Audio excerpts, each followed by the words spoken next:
प्रदत्त इष्ट मंत्र, इष्ट नाम, इष्ट रूप, इष्ट धाम, इष्ट प्रेमी, इतना ही मन दौड़ाने का स्थान है हमारा। इसके अलावा अन्य सब निषेध है। जहां हमारा मन परम सुख में डूबेगा वो यही स्थान है। गुरु प्रदत्त इसलिए कि उपासना सिद्ध तभी होती है जो सांगोपांग होती है। सांगोपांग कहते हैं गुरु प्रदत्त नाम, गुरु प्रदत्त मंत्र, गुरु प्रदत्त कंत्र अर्थात इष्ट और गुरु प्रदत्त ग्रंथ अर्थात आचार्य वाणी। जाकी यह सांगोपांग उपासना होए, वाको यह रस सिद्ध होए, वही इस रस का रसास्वादन कर सकता है। तो अहोभाग्य है उपासक को जिसको गुरु प्रदत्त उपासना प्राप्त हुई है। ये बहुत बड़ी निधि है। अगर उपासक उपास्य देव का भरोसा हृदय में रख ले, फिर सारी जिम्मेवारी आराध्य देव उसकी ले लेते हैं। योगक्षेमम वहाम्यहम्, निश्चिंत हो जाता है उपासक। न लोक की चिंता, न परलोक की चिंता। बड़े से बड़े भय के अवसर पर भी हृदय में एक अद्भुत शीतलता, एक अद्भुत आनंद की उपस्थिति रहती है, क्योंकि आराध्य देव उसके हृदय में प्रकाशित हो गए हैं। जब तक कोई अन्य भरोसा, अन्य आश्रय है, तब तक उपास्य देव त्रिगुण माया का पर्दा लगाकर हृदय में ही छुपा छुपी का खेल खेलते रहते हैं। श्रीपाद प्रबोधानंद जी महाराज कह रहे हैं, क्यों अन्य का आश्रय ले रहे हैं? अन्य में आपका शरीर भी है, आपका अंतःकरण भी है, आपका स्वभाव भी है, और आपका शारीरिक संबंध भी है, आपका इंद्रियों से भोगों का संबंध भी है। ये सब अन्य के अंतर्गत आता है। अनन्य में एक ही बात केवल होती है, आराध्य देव बस, कुछ और नहीं। मेरे तो गिरधर गोपाल दूसरो न कोई, ये केवल अनन्यता का स्वरूप है। श्रीपाद बहुत करुणा करके कई श्लोकों में इस शब्द का प्रयोग किया है। कह रहे मरिष्यसि कदा सखे त्वमिति किं विजानासि किं शिशोः शुद्ध तरुणस्य वा न खलु मृत्युराकस्मिकः तदद्य निरवद्य धीर वपुरिन्द्रियासक्ति को न किंचन विचार द्रुतमुपैः वृंदावनम। हे सखे, मरिष्यसि कदा, तुम्हें पता है तुम्हारा शरीर कब छूट जाएगा? किस दिन तुम्हारी मृत्यु होगी तुम्हें पता है? क्या तू ऐसा जानता है कि तेरी वृद्धावस्था में ही मृत्यु होगी? तो गलत तेरी सोच है। शिशो हो, शिशु अवस्था में भी हो सकती है। सुतरुणस्य, सुंदर जवानी में भी मृत्यु हो सकती है। खलु मृत्यु राकस्मिकः, अकस्मात कभी भी किसी भी समय किसी अवस्था में हो सकती है। तदद्य निरवद्य धीर वपुरिन्द्रियासक्ति को। इसलिए मेरी बात मान लो, यदि अपनी इंद्रियों को तुम रोक पाओ और मन को नाम में लगा दो प्रिया प्रीतम के, तो ये जीवन तुम्हारा सार्थक हो जाएगा, धन्य हो जाएगा। नहीं, अच्छे अच्छे मृत्यु का अवसर आने पर भयभीत हो जाते हैं। ध्यान रखना, मृत्यु ऐसा भयावह नाम है जो सबके होश उड़ा देती है, पर जिनके होश श्री जी के चरणों में समर्पित है वो मृत्यु के होश उड़ा देते हैं। मृत्यु भय प्रदान करती है। वो ऐसी अभय अवस्था में होते हैं कि मृत्यु भी कुछ नहीं बिगाड़ सकती। जब ध्रुव जी परम पद में आरूढ़ होने के लिए चरण बढ़ाए, भगवान का दिव्य विमान पार्षद तो काल प्रकट हुआ और बोले इस लोक की मर्यादा है, मैं स्पर्श करता हूं तभी कोई आगे जाता है।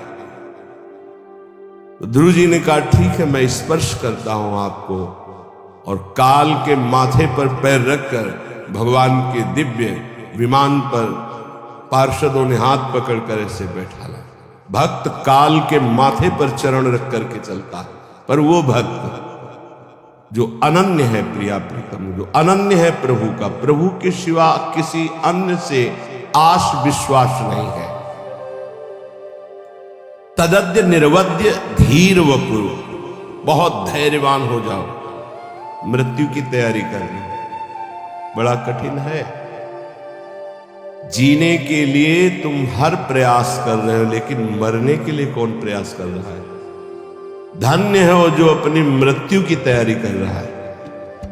लाखों करोड़ों अरबों असंख्यों मनुष्य हैं, सब जीने के लिए परेशान है, लेकिन कोई बिरला ऐसा है जो मृत्यु की तैयारी कर रहा है कि मुझे जाना है यहां से, मुझे जाने की तैयारी करना है, मुझे नाम जमा करना है, भगवान नाम, मुझे जितेंद्री होना है, भगवत साक्षात्कार करना है। पुनः इस संसार में, भयावह संसार में, जन्म मृत्यु दुख देने वाले संसार में, छली कपटी संसार में नहीं आना। मुझे भगवान की नित्य धाम में रहकर उनकी नित्य लीलाओं का रसास्वादन करते हुए उनकी सेवा में रहना है।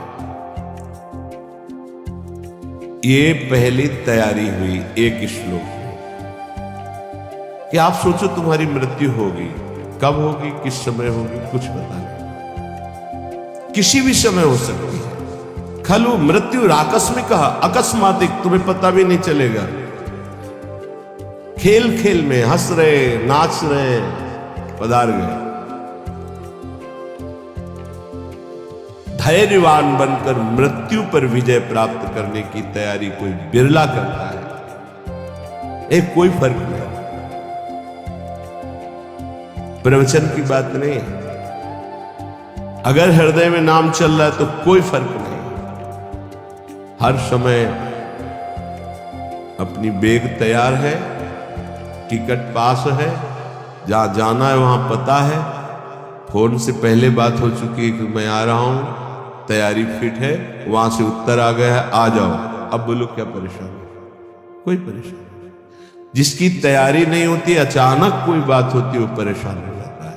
जैसे आपके घर में अचानक 50 लोग आ जाए, अब आप परेशान हो जाएंगे। वही जब तैयारी करते हैं तो 500 लोग बारात में आते हैं, आप खूब आनंद पूर्वक उनका स्वागत करते हैं, क्योंकि आपने तैयारी कर रखी है। ऐसे ही मृत्यु के स्वागत की आपने क्या तैयारी की है? उत्तर सबके हृदय में एक ही आएगा, कुछ नहीं। तभी वो भयावह है, तभी वो महान दुख देने वाली है। यदि विवेकवान हो जाओ तो तुम मृत्यु की तैयारी कर लोगे। वो आखिरी तैयारी गुरु कृपा से होती है, और जिसने वो तैयारी कर ली वो निर्भय हो गया, निश्चिंत हो गया, निःशुक हो गया। ये तैयारी हम क्यों नहीं कर पाते? क्योंकि हमें यहां सब कुछ प्रिय लग रहा है।